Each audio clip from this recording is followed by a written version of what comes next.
Welcome to the Nonprofit Exchange Podcast. Stories by leaders for leaders to help you raise the bar on your own excellence, to release the potential inside of you. Now, here's today's podcast. Hello, everyone. This is Hugh Ballou back for another great episode of the Nonprofit Exchange, where we talk to leaders about their experience, about their knowledge, about what they've learned, and about what the challenges are, and maybe even what they did that they wish they hadn't done. We call those learning opportunities. We learn from each other. We learn from our experiences. And we offer the Nonprofit Exchange for leaders working in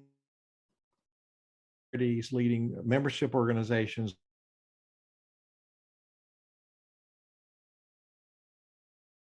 or businesses doing good in a for-purpose enterprise, not a for-purpose framework.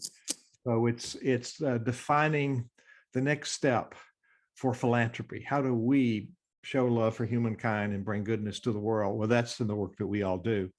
And my guest today is a member of the Center Vision private community of nonprofit leaders, and Daniel's been a member of that for a while, and he's a very important contributor to the sessions that we have that are live sessions. And I've grown to admire Daniel and his work. So I said, why don't you come on the Nonprofit Exchange today and share your story and talk about why you started this nonprofit and what you're going to accomplish with it. It's still early stage. I thought it was important to talk about the work because it's an area that has been invisible to me most of my life, and I'm learning a lot from Daniel that's very valuable. So Daniel Hodges, welcome to the Nonprofit Exchange. Please share a little bit about who Daniel Hodges is, a little bit about your background, and then leading up to why you started this nonprofit. Thank you for being here. Absolutely. Thank you so much for having me. So as you mentioned, my name is Daniel Hodges. I am a recent graduate from the University of Baltimore School of Law. I've got 3 kids and currently living in Springfield, Missouri, although a fun fact about me is I've lived in 10 states, most of them multiple times. So, there's definitely a gypsy gene there. But I think that's a good segue into the fact, as someone who was born blind and who had parents who didn't get access to the resources they needed, I was growing up, there was a lot of serious doubt as to whether or not I'd be able to travel independently anywhere throughout my life. I didn't learn how to cross the street independently until I was 18 years old, for instance. And so this fact that I've lived all over the place, I've traveled to most of the major cities in the US, that's something that was not a given as I was growing up or even in early adulthood. And then when I was 30 years old, I was also diagnosed with a connective tissue disorder called Ehlers-Danlos syndrome, which is something that's actually congenital, but it is very difficult to diagnose because there is no lab test for it. It's what they call a clinical diagnosis. And, many of us with rare diseases that fall into that category, we can go years or sometimes decades without getting the answers we need medically. So that's part of what led me into wanting to be a lawyer and practice at the intersection of healthcare and civil rights. And then that's also what ultimately led me to want to start Pieces of Me Foundation so that we could help sort of address some of those needs that are still outstanding. So it's called the Pieces of Me Foundation, is that right? Correct. And it's spelled P-E-A-C-E-S, and that is a play on words. We wanted to really bring home the message that as people with disabilities, we are not incomplete. We're not, 80% human or whatever, someone might kind of imply, but we are missing the piece, P-E-A-C-E, that comes from really accepting and embracing who we are and then being able to move forward to fulfill our potential once we have, really brought that into our self-identity and can then project outward the confidence and the security that comes from being not only okay with who we are, but really liking who we are, loving who we are, regardless of what the world says, and then being able to go out and contribute and just really participate fully in society in a way that heretofore hasn't really been the case. So you were born blind, Correct. and I think you shared with me that the doctor told your parents something that was very disparaging. What was that?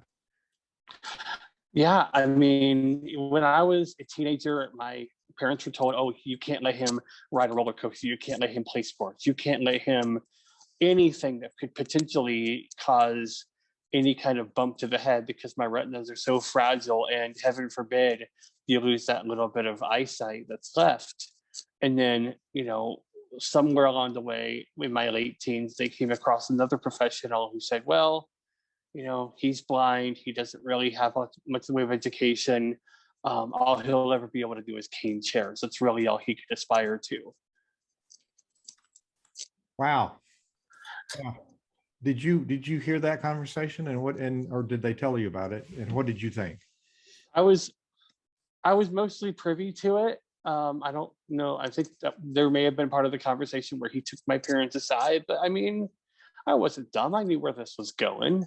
And there was always that dichotomy or that difference of I can see the fact that I'm intellectually up with my peers. I mean, even at that point, I was in good enough shape that with a wooden bat, if someone soft tossed me a baseball, I could hit it 450 feet. But at the same time, there was that other part of me that says, "Wow, I've been out of school for 5 years, and no one's been able to homeschool me or find me real education. I have to use these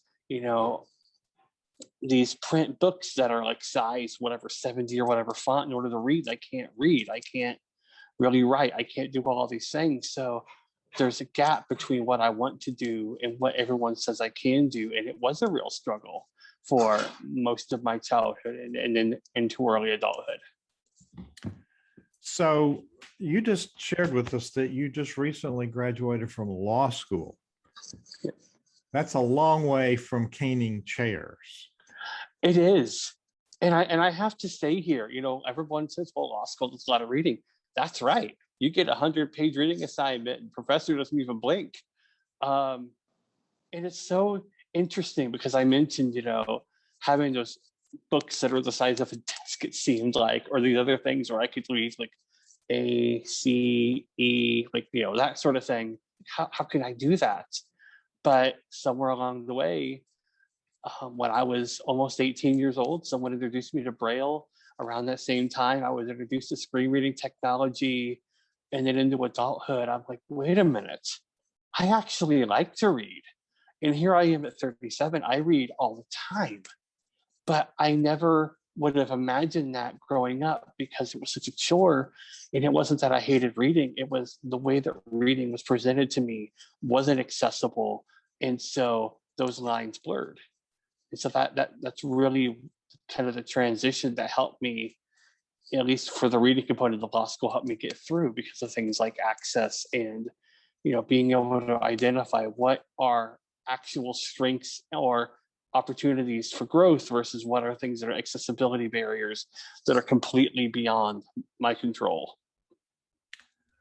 We all have challenges, and sometimes we just play the victim and say, "I can't do any better." What was there someone in your life that was a leader that motivated you to see differently, to think differently, to want to experience life differently? I've had several. One of them is my kid's mom, who stepped in when I was just about to turn 18, or I just actually turned 18, and said, "Look, you're smart. You have had the deck stacked against you, but this isn't you.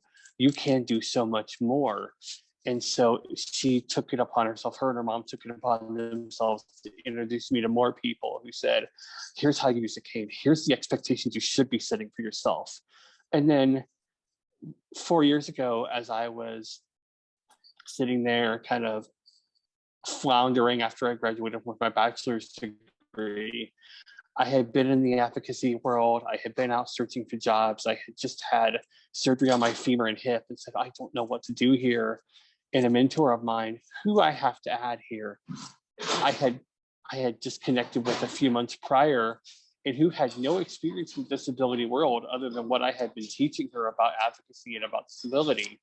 she was the first one who turned around and said, wait a minute, you're teaching me all of these things. I'm learning, I'm changing my perspective, but wait a minute. You have the advocacy knowledge, you have the intellect, you have the ability to speak and write. Why wouldn't you go to law school? And I said, well, I don't know. I don't know that I could afford it. I don't know about the pain. I don't know about the fatigue. I don't know about this and that. And the other, she said, wait a minute here. Hold on. This isn't adding up.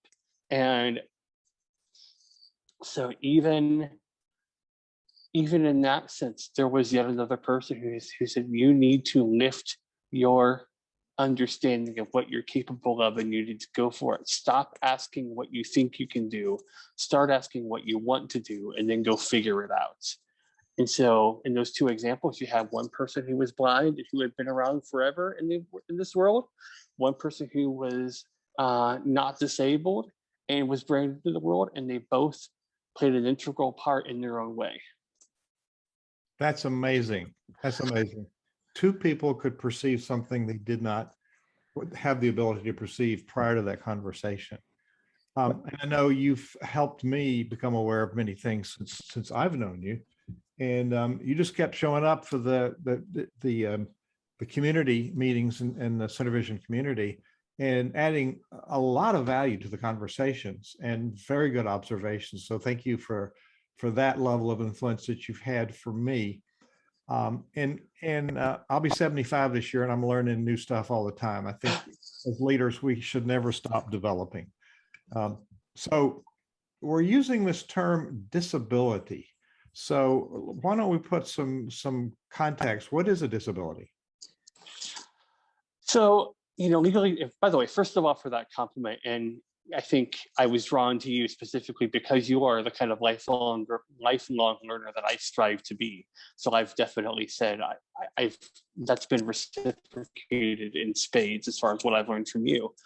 But I think in the terms of what is a disability, the law defines it as something within us that, some sort of condition or some sort of physical or mental characteristic that causes some sort of difficulty in a daily task or some more significant life task. But the reason I'm kind of dancing around it is because really, we are all people. We are all people with our own characteristics, our own minds, our own spirits. And really, the true disability is the fact that most of this world was not designed for the broad spectrum of people. It was designed for one kind of person in mind, and everybody is expected to adapt to that system, regardless of whether or not it's painful enough. And really, people say the pain point is when you have to make a quote unquote accommodation because you just can't squeeze into that norm anymore. But we're trying to flip that on its head of saying, wait a minute, if you look at it from a design perspective, is the fact that I can't see truly a disability? Well, not if material is presented correctly. So it's a really complex concept, and it's one that I want to drill down on in my work, because people are out there feeling broken because they're being taught that they're the problem instead of the system that is the problem. Wow. You heard it here. You heard it here. This, by the way, if you just tuned in, you're listening to the Nonprofit Exchange. If you're on Facebook, please share it with your contacts. There will be a transcript at thenonprofitexchange.org. You can go there and get to this episode, and in a couple of days, there'll be a written transcript of this interview.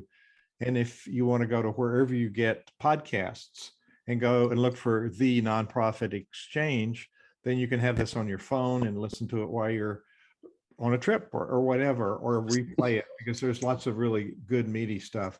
So disability means a lot of things, and it's more complex than a simple dictionary answer. I get that. So in the broad sense of disability, how many people have it? Conservative estimates would put it at about 1 in 4 people, although as more invisible disabilities are beginning to be recognized, including chronic health conditions, both physical and mental, that number is surely going up. And so, but as a starting point, we would say at least 1 in 4 probably many, many more. And so some of those things that you said were invisible, what give us an example of what that would be?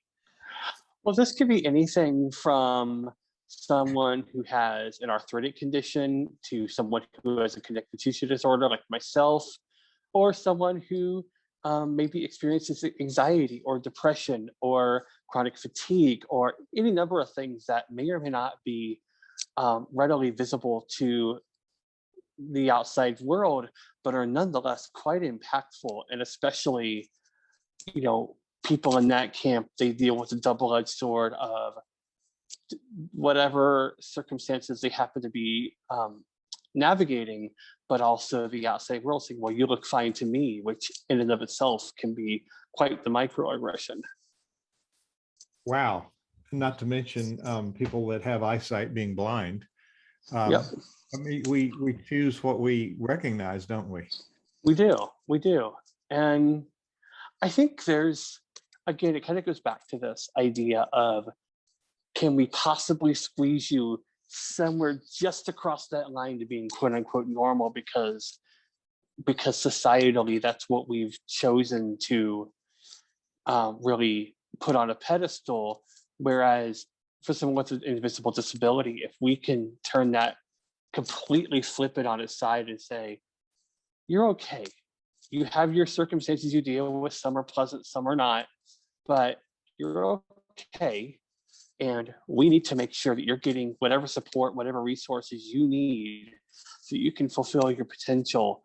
That releases a lot of positive energy back out into the world, because people are not trying to contort themselves anymore to fit into something that makes the outside world more comfortable. They're living their authentic life, and they're out there serving and participating and working in a way that really embraces and includes all of them. So I heard you say you're 37. You have law school, you've got an undergraduate degree, and you founded Pieces of Me Foundation. What was your motivation to start that nonprofit? So we wanted to start it because we knew that there were a lot of people still falling through the gaps.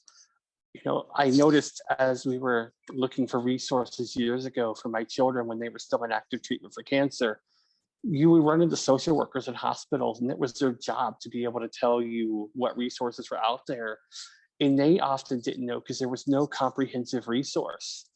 And you had people trying to build these resource lists themselves. And I said, well, wait a minute, that's not possible. We have a model for how one builds an encyclopedic knowledge of the world around us. It's called Wikipedia. And if we take that same model, utilize the power of the crowd to build the best resource list, the best knowledge base in the world, then you have the platform to start really addressing societal misconceptions, really start addressing interpersonal misconceptions, because you have people connected in a way where knowledge, insight, resources are shared when and where they need to be shared, and that can actually empower people to make whatever strides they need to make to advance to that next stage of life.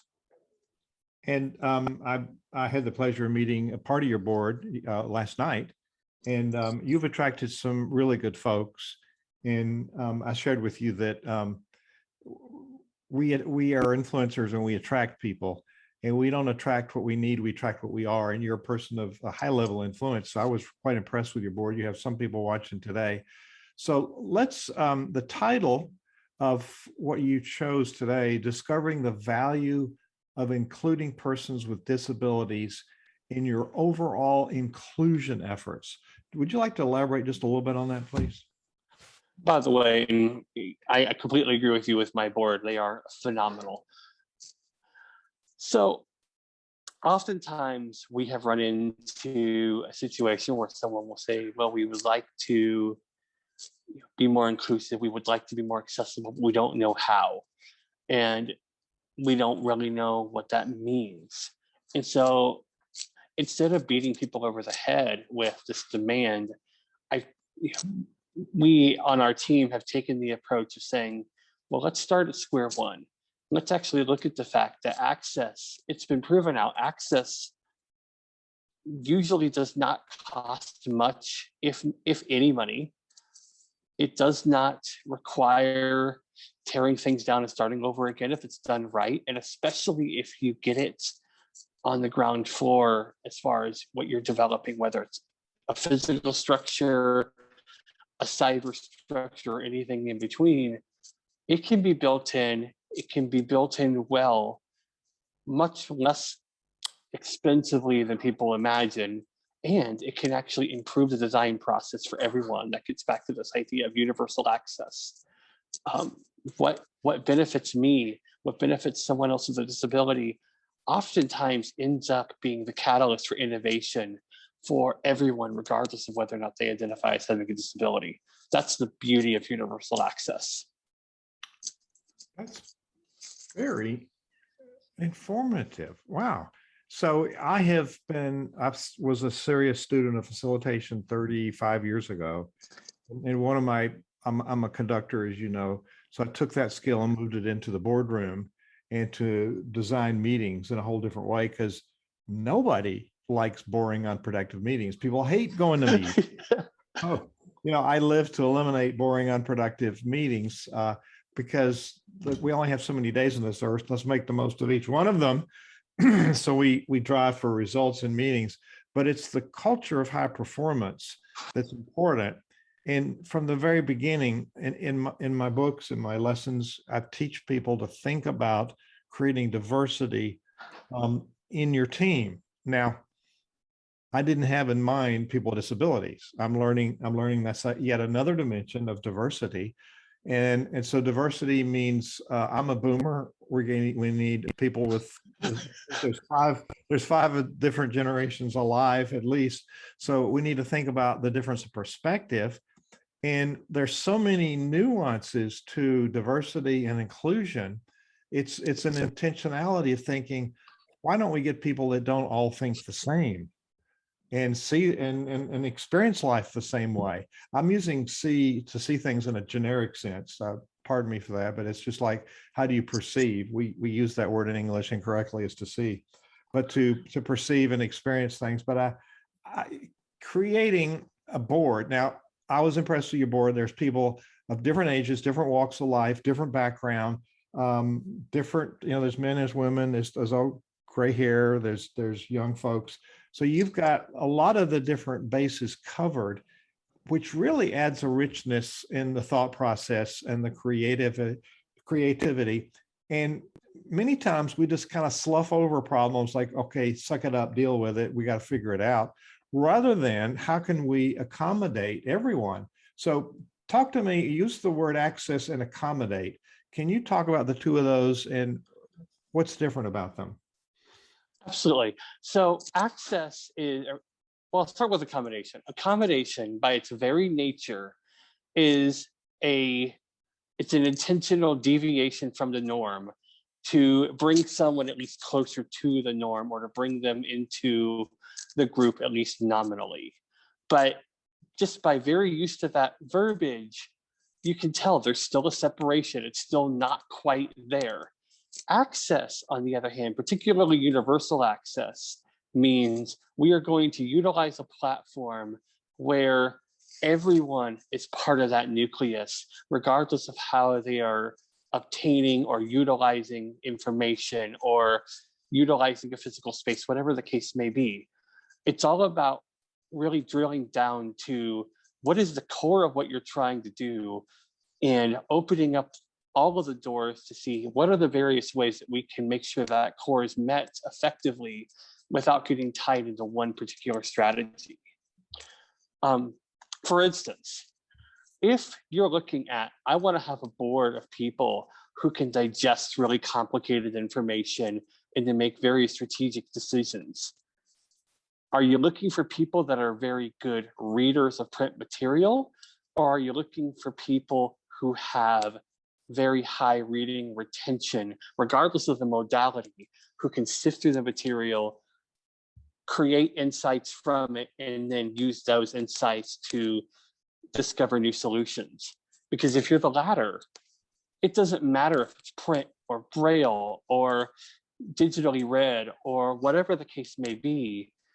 The modality of how you acquire the information is purely secondary. Utilization of the information is key. And that's the picture of universal access. You know, I've been through a lot of years without hearing that message. And it's quite astounding because, you know, we can all say, oh, there's too much to know, but it's this eternal learning discovery mode that's so exciting that there's so much more to learn and to accomplish. So what's the overall vision of Pieces? Now, I'm going to put in on the webpage, it's Pieces, P-E-A-C-E-S, of me, because there's another one that's spelled the other way, which is a totally different place. So Pieces is P-E-A-C-E-O-F-M-E.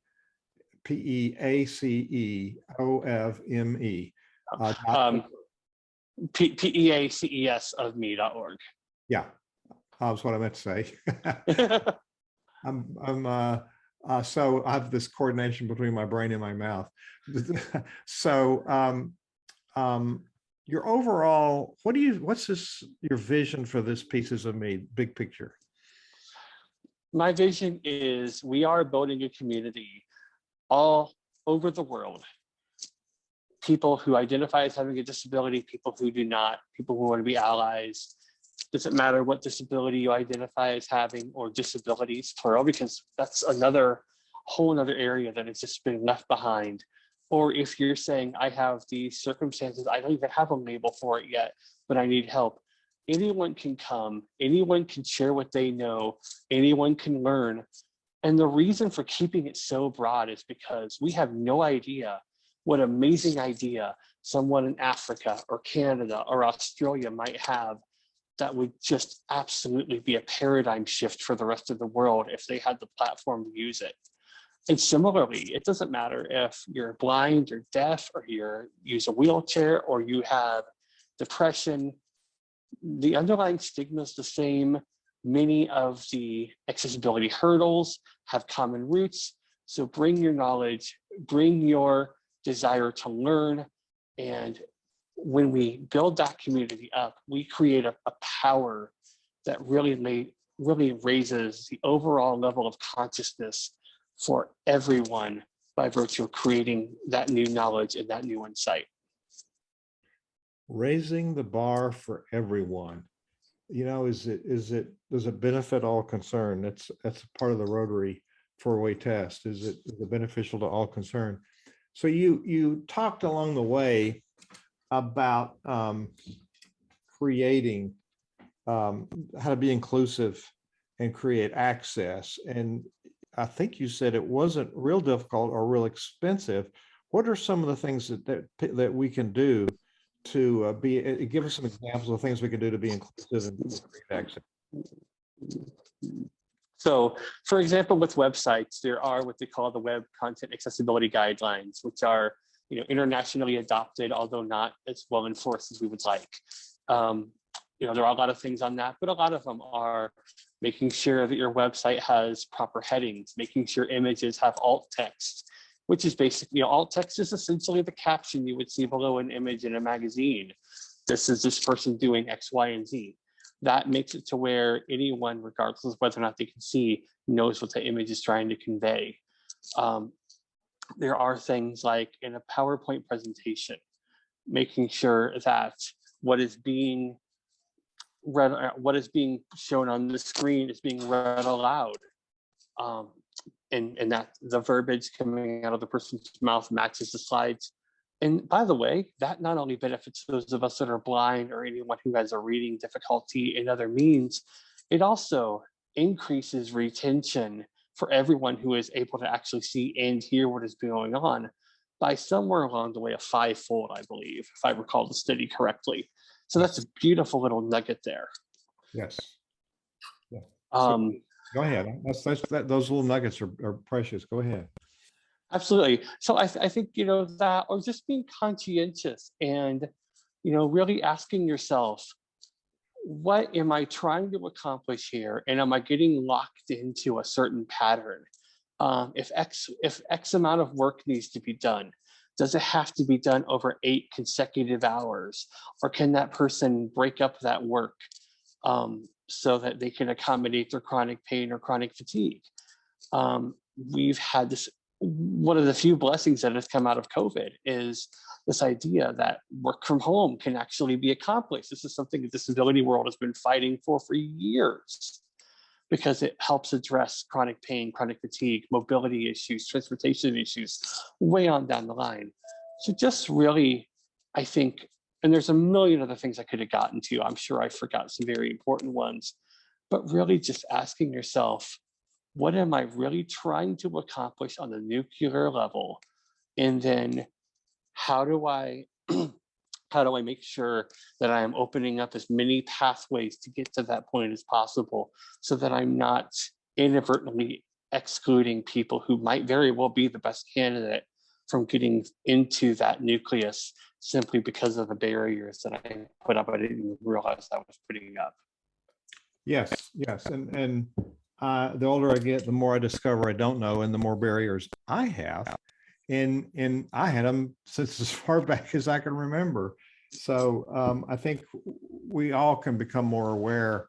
And the stuff about the website, I can learn. So the alt tags are also, it's mutually beneficial, because that's what the search engines look for. The, you know, and your file name, it shouldn't be goobledygook.jpg. It should be something of substance. And then the alt tag should be relevant to what the image is. So it not only helps people who have visual disabilities, but it helps the search engines find the stuff that you put up. Otherwise, they're never found, and it's not going to benefit you. So like you said, everything that you're suggesting is mutually beneficial and helpful, and probably fills in a lot more gaps than we might realize to begin with. Absolutely. And I'll just point out, you know more than you realize. Even what you just explained, you know more than you realize. And I think that's the case for a lot of people. It is. And so you're here to encourage. So what I know about Daniel is he's willing to be a guest on a podcast or interview show. And his email is kind of complicated here. So I'm going to offer, if you want to send an email to hugh@hughballou.com, you may be listening this many years from the date we're recording it, but hugh@hughballou.com. You know, I'm reticent to put your email on the webpage because there's a lot of spammers, and mine's already polluted, so it doesn't matter. So I will connect you with Daniel, but you can also go to piecesofme.org, which is PEACE. And I'm looking on there. Is there a contact page for there? Yes, there is. So there's a contact page on there. So you can contact us with, put your name and email, and you can also get on his mailing list. And Daniel, Pieces of Me is just kind of getting out the chute. And it's, from what I see, from where I sit, it's got huge potential. So as we, there's a lot of really helpful things that you've acquainted us with today. And let me repeat to people, there will be a transcript of this on the webpage within 24 hours for people to read this. And then the edited video will be on the site, on the page, on the Nonprofit Exchange, as well as the audio podcast will be live in 24 hours as well. So as we end this part of the interview, we're going to stay live on Facebook for some questions, but we're going to end this formal interview. What is a challenge or a thought that you'd like to leave people with today? Well, first of all, I want to, we are out there on Facebook, Instagram, LinkedIn, Twitter, and we just, through our interns, we just launched our own YouTube channel. So definitely look for us on social media as well. But I think as far as a final thought goes, it really comes back to everyone, regardless of what position you're in, whether you identify as having a disability or not, we all have something to learn, and we really want the same thing. If you're leading an organization, if you're sitting on a board, you want the best candidates for whatever position you have in. And like I was mentioning earlier, a lot of times those best candidates are being filtered out vis-a-vis accessibility barriers. So inclusion is the path forward to have the best people in the best positions possible. So asking questions, learning, really setting aside one's assumptions, all of us, that is the path forward to creating real authentic inclusion, bringing in people that are able to serve out whatever mission you're trying to serve to the fullest extent possible. And this is something that really has ripple effects far beyond any of us because of the way that it unlocks people, it unlocks potential. That potential unlocks more potential as more people are brought in and they're able to serve, are able to participate. So the beauty of what is able to be accomplished is just simply immense. And the magnitude, I think, like you said, Hugh, we don't even know just what this could do because it's so powerful. And you are powerful. You're a powerful influence on my life. And I know Thank that you. pieces of me will be powerful influence on many people. So Daniel Hodges, thank you for being the guest on the Nonprofit Exchange today. Thank you for listening to the Nonprofit Exchange.